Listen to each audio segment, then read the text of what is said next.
So you're heading back to school, huh? That can be pretty scary. I don't know if you're freaking out right now, if you're wondering, I got the right outfit? I don't know if I've got the right backpack. I don't know if I took the right courses. Is my program going to work out? Am I going to like it? Am I going to hate it? What's my roommate going to be like? Is it going to be too stacked with classes? Am I going to be able to balance a social life? Am I going to be able to get back home to see family? Maybe somebody in your family has been sick and you're concerned about that. Maybe you've got a relationship with somebody who is back in your hometown and you're traveling away.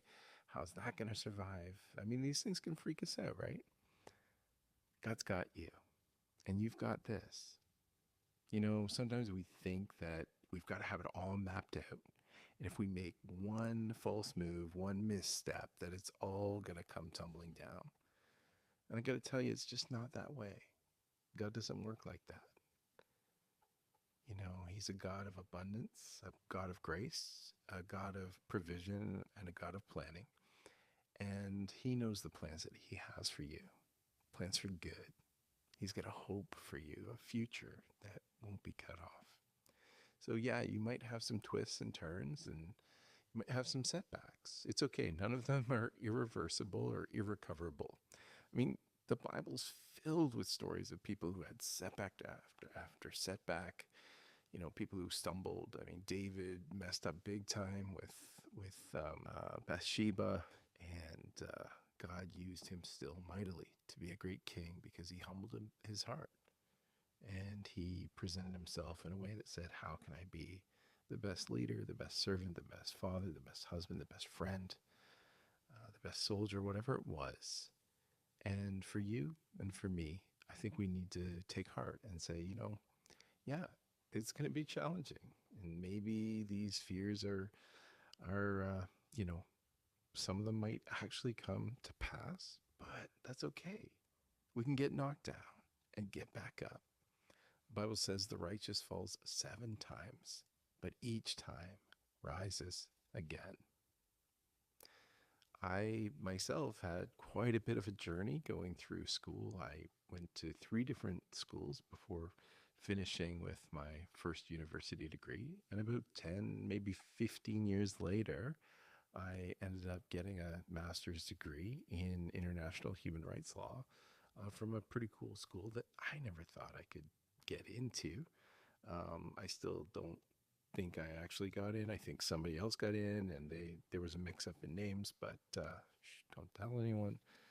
But the reality is, like, life will take all sorts of twists and turns. But those twists and turns are going to shape you and mold you. It's how you react, how you respond, and how you interact with others along your journey. Because I'll tell you another thing, if you just focus on yourself and trying to map everything out just so, you're going to blow right past the people in your path that need a word of encouragement. Need someone just to sit with them because they're going through it, maybe harder than you are. And that's not to minimize your struggles, but it's to maximize your presence on this planet right here, right now, where you are. And maybe this year you'll be in one school, maybe next semester you'll be in another. Maybe you'll end up, shifting gears completely, or life will throw something that derails your plans. But ultimately, if you keep trying to serve God and serve others, love God and love others, what did Jesus say? Love the Lord your God with all your heart, all your soul, all your mind, and all your strength. And love your neighbor as yourself. And that's it. That's everything. That's the whole shooting match. That's why we've been put on this planet. So yes, he's got plans for you to do amazing things, but the path to get there can take 1,000 different turns and still turn out. So I hope you find that a bit encouraging. And hey, reach out if you've got something you want to talk about, something you're trying to decide. Feel free to shoot something in the comments or message me, and I'd be happy to be a bit of an ear. Or reach out to your guidance counselor, or to your best friend, or to a pastor, or to your parents. There are people who are in your corner who are pulling for you. And they probably didn't have it all figured out at your age either.